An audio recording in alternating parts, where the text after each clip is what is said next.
Hello dear students, আমরা আশা রাখি সবাই ভালো আছো।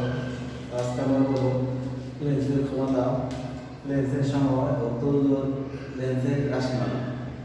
তো আশা রাখি লেন্স সম্পর্কিত লেন্সের যে সাধারণ সমীকরণটা প্রতিপাদন করা হয়েছে সেটা তোমরা বুঝছো। তো সেটা ব্যবহার করে আজকে আমরা লেন্সের সমবায় বা তুল্য লেন্সের রাশিমালা সমীকরণ বের করব। ঠিক আছে, তাহলে আসো প্রথমে বুঝি আমরা লেন্সের ক্ষমতা কি। লেন্সের ক্ষমতা বলতে কি বোঝায়? এই যে আমরা বলি পাওয়ার +5 হলো কারো চশমা চোখে ত্রুটি থাকার কারণে +5 প্লাস 0.5 0.25 ইত্যাদি বলি না, কখনো মাইনাস বলি কখনো প্লাস বলি। তাহলে এগুলো দ্বারা আসলে কি বুঝি আমরা, সেটা দ্বারা আসলে কি বোঝাতে চাই, যারা এই লেন্সগুলো তৈরি করে তারা কিসের উপর ভিত্তি করে তৈরি করে সেটা আমরা আজকে একটু বোঝার চেষ্টা করব। তাহলে লেন্সের ক্ষমতা হচ্ছে কোনো লেন্স দ্বারা আলোকরশ্মি হচ্ছে অভিসারী বা অপসারী তা উৎপাদনের সামর্থ্যকে লেন্সের ক্ষমতা বলে। তার মানে লেন্সের উপরে আলোকরশ্মি প্রথম পৃষ্ঠে আপতিত হওয়ার পর কত তাড়াতাড়ি দ্বিতীয় পৃষ্ঠ দ্বারা সে প্রধানক্ষের ওপর কোনো বিন্দুতে মিলিত হতে পারে সেটা হচ্ছে তোমার অভিসারী ক্ষমতা। আর প্রধানক্ষের ওপর সমান্তরাল আপতিত হয়ে যখন প্রতিষ্ঠিত হয়ে যায় তখন রশ্মিগুলোকে পৃষ্ঠের দিকে বহিত করলে অবতল লেন্সের ক্ষেত্রে প্রধানক্ষের যে বিন্দু থেকে মনে হচ্ছে আলোকরশ্মিগুলো ছড়িয়ে যাচ্ছে সেটি বলা হয় কি অপসারী ক্ষমতা। তাহলে মনে করো এই যে একটা লেন্স, এই লেন্সের উপর যেখান থেকে যে আলোকরশ্মিটা আপতিত হয়েছে সেটা আপতিত হওয়ার পর খুব দ্রুত যে প্রধানক্ষের আলোক কেন্দ্র থেকে, ঠিক আছে, এল প্রাইম আলোক কেন্দ্রের থেকে একটা খুব অল্প দূরত্বে খুব দ্রুত প্রধানক্ষের উপর কোনো বিন্দুতে মিলিত হইল। তাহলে এই একটা লেন্স এর ক্ষমতা তার অভিসারী হচ্ছে পরিণত হয়েছে। আলোকরশ্মিটা যদি সোজা যাইতো কিন্তু আলোকরশ্মি খুব দ্রুত তার দিকে পরিবর্তন করে প্রধানক্ষের উপর মিলিত হয়েছে। তার মানে কি এই যে বিচ্যুতিরা সেই পরিমাণ বিচ্যুতি তৈরি করছে। আচ্ছা, যদি আরেকটা লেন্সের ক্ষেত্রে নেই যে এক উচ্চ সমান্তরাল আলোকরশ্মি আপতিত হয়েছে কিন্তু এবার সে কি হয়েছে প্রধানক্ষের উপর মিলিত হয়েছে, কিন্তু আগে যদি এই বিন্দুতে হয়ে থাকে এখন কি করছে সে একটু দূরে মিলিত হয়েছে। তার মানে কি এখানে যে f1 ফোকাস দূরত্বে সে মিলিত হয়েছে, এখানে কি f2 ফোকাস দূরত্বে মিলিত হয়েছে। তাহলে দেখা যাচ্ছে f2 গ্রেটার দেন f1। তার মানে কি এই লেন্সটা অভিসারী হচ্ছে পরিণত করার ক্ষমতা বেশি, এজন্য এই লেন্সের ক্ষমতাও বেশি গ্রেটার দেন এই লেন্সটার সাপেক্ষে। ঠিক আছে, অথবা এই তাহলে বোঝা যাচ্ছে ফোকাস দূরত্বের উপর ডিপেন্ড করতেছে যে লেন্সের ক্ষমতা কিভাবে ডিপেন্ড করে। অথবা আরেকভাবে বলা যায় এই বিচ্যুতি যার বেশি হবে লেন্সের ক্ষমতা পি তার তত বেশি হবে।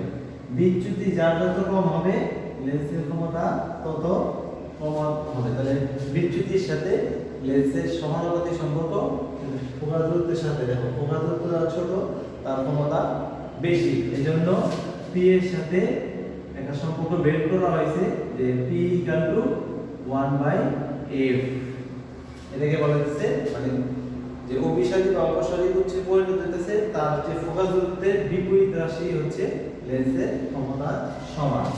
আমরা একটু অবতল লেন্সের ক্ষেত্রে দেখি, আলোকরশ্মি সমান্তরাল আপতিত হয়েছে কিন্তু বেঁকে চলে গেছে, বিচ্যুতি হয়েছে এখানে ডেল্টা, এবং এই প্রতিষ্ঠিত রশ্মি পিছিয়ে দিয়ে বইতে করলে প্রধানক্ষ বল মিলিত হয়, তার ফোকাস দূরত্ব হতো এখানে বললাম f1। ঠিক আছে, আবার এখানে কত যে এখানে আবার কি আছে ফোকাস দূরত্ব 2, এটা কি করছে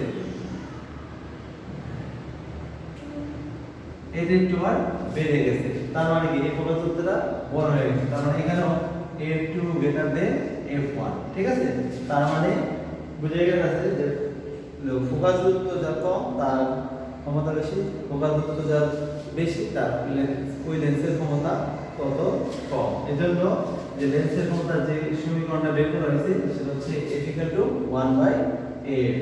কিন্তু তাহলে এককটা কি হবে? এককটা কি হবে? এককটা হচ্ছে ডাইঅপ্টার। এই ডাইঅপ্টার এটাকে ক্যাপিটাল ডি দিয়ে প্রকাশ করা হয়। এই যেটাকে কথা আছে তখন কি করতে হবে? এই ফোকাস দূরত্বকে অবশ্যই মিটারে প্রকাশিত হতে হবে।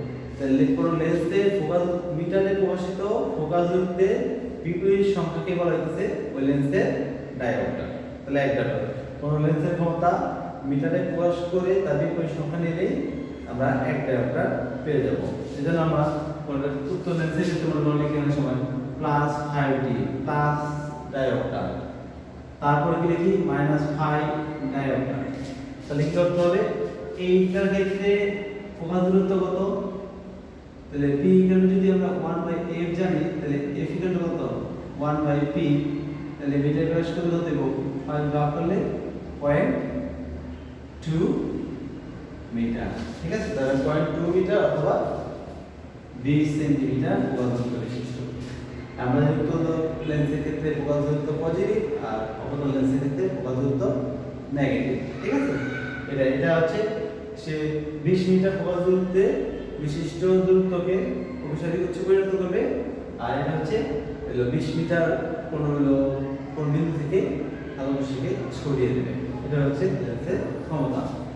এই লেন্সের ক্ষমতা ইউজ করে আমরা এখন চলে যাব লেন্সের সমবায়। সমবায় মানে কি? যে আমরা বলি না সমিতি করে আয় যে আমি কিছু টাকা দিই তুমি কিছু টাকা দাও।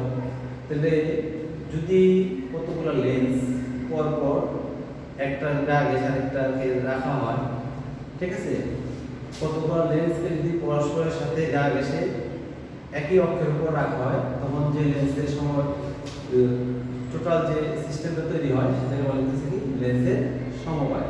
আমি বলছি দুই বা ততোধিক লেন্স যদি একই অক্ষ বরাবর পরস্পর সংস্পর্শ থাকে তাকে লেন্সের সমবায় বলে।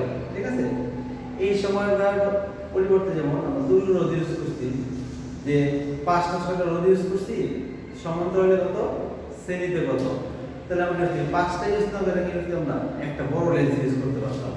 এই বড় লেন্সটাকে বলে কি 5টা রোধের যে মান পাইতাম একটা বড় রোধ ইউজ করে আমরা সেই মানটা পেতে পারি, সেটাকে বলতাম কি তুল্য রোধ। তাহলে এখানে কি হবে?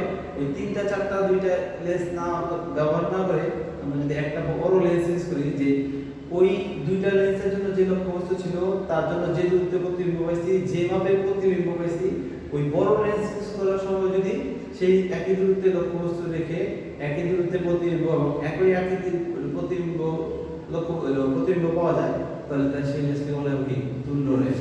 ঠিক আছে, তার মানে হচ্ছে যে আমি এরকম 2টা লেন্স ইউজ করলাম, এটা করে আমি যে প্রতিবিম্ব পেলাম তার পরিবর্তে আমরা যদি এরকম একটা বড় লেন্স ইউজ করতাম সেটাই হলো কি তুল্য লেন্স। ঠিক আছে, এখন আমরা একটু ম্যাথমেটিক্যাল দেখব। ঠিক আছে,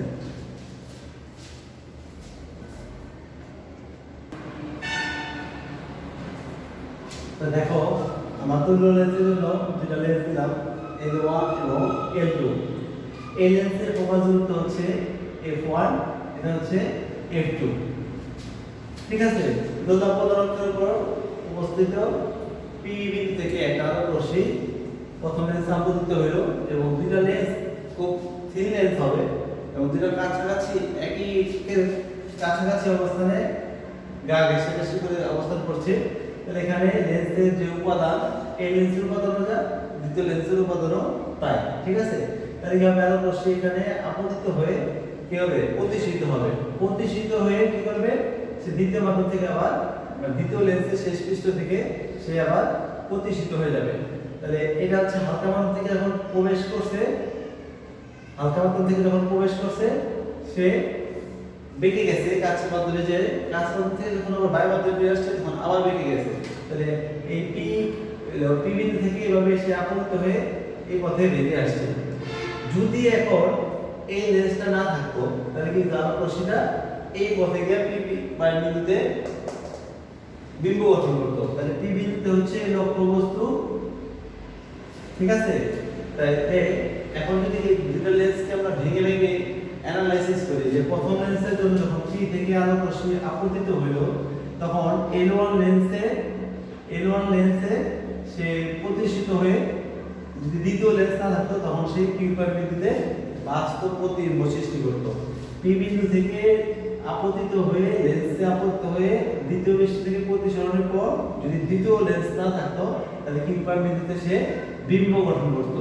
ঠিক আছে, তাহলে এই দূরত্বটাকে যদি আমরা বলি বি প্রাইম, আর এই দূরত্বটা হচ্ছে লক্ষ্যবস্তু দূরত্ব, সেটা হচ্ছে কি ইউ। এটা হচ্ছে লক্ষ্যবস্তু, এটা হচ্ছে বিম্বের দূরত্ব। ঠিক আছে, কিউ বিন্দুতে বিম্ব হইছে, এখানে হচ্ছে বাস্তব বিম্ব। তাহলে আমরা লেন্সের সাধারণ সমীকরণ থেকে জানি কি, প্রথম লেন্সের ফোকাস দূরত্ব কত f1, তাহলে কত 1/f1 বাস্তব দূরত্ব লক্ষ্যবস্তু এবং বাস্তব প্রতিবিম্বের দূরত্ব b প্রাইম। ঠিক আছে, এটা চলে গেল প্রথম লেন্সের জন্য। দ্বিতীয় লেন্সের জন্য কি হবে আবার,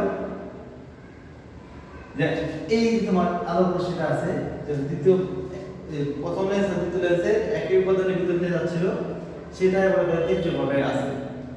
তির্যকভাবে আমরা দ্বিতীয় যখন পৃষ্ঠ থাকতো তখন কি করতো, বাড়িকে সে কিউ বিন্দুতে বিম্ব গঠন করতো।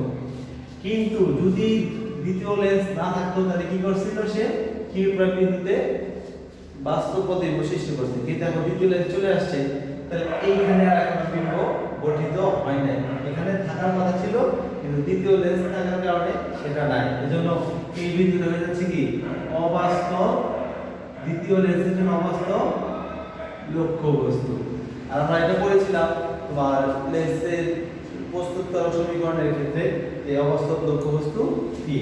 ঠিক আছে, তাহলে আমরা ডাইরেকশন দেখে দিই। তাহলে এই দূরত্বটা হচ্ছে আমার বি প্রাইম।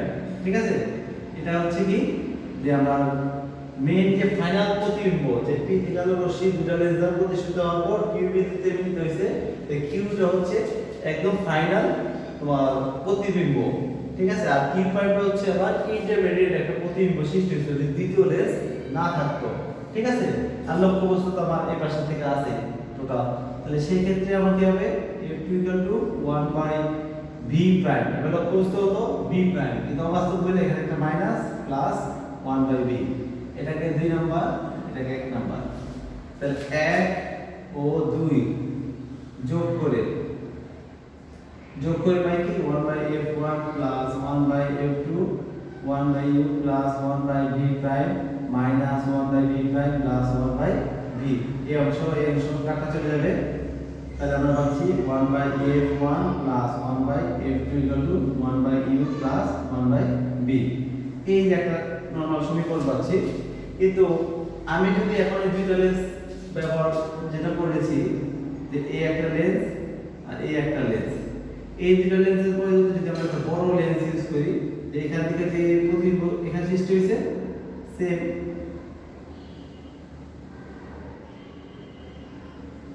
ওই একই দূরত্বে একই মানের লক্ষ্যবস্তু একই মানের প্রতিবিম্ব এবং একই দৈর্ঘ্য বিশিষ্ট যদি প্রতিবিম্ব সৃষ্টি হয়, তখন এই লেন্সটিকে বলা হবে কি তুল্য লেন্স।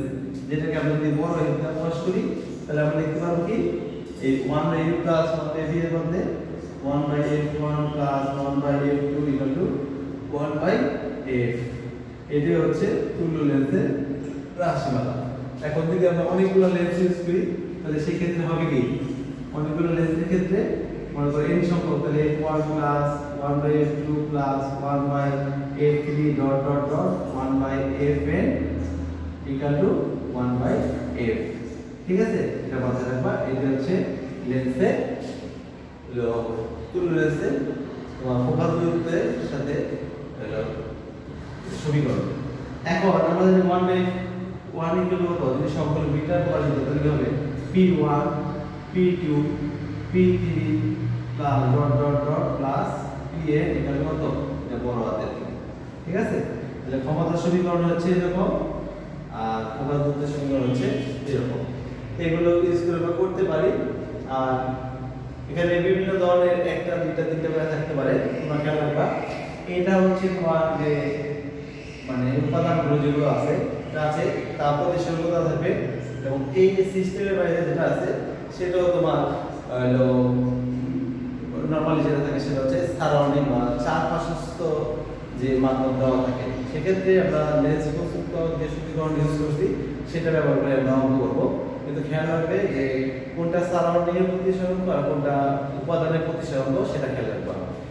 তিনটা চারটা পাঁচটা যাই লেন্স থাক না কেন ওই সবগুলো লেন্সের প্রতিসংখ্য হচ্ছে তার মাধ্যমে উপাদানের, আর ওইটার বাইরে যে সিস্টেমটা থাকবে সেটা হচ্ছে মিউ এস বা মিউ ওয়ান বলি থাকি, ঠিক আছে? তো আশা করি তোমরা এটা ভালো একটা করবা, এটা দিয়ে প্রচুর অঙ্ক আসে, এটা খুব ইম্পর্টেন্ট।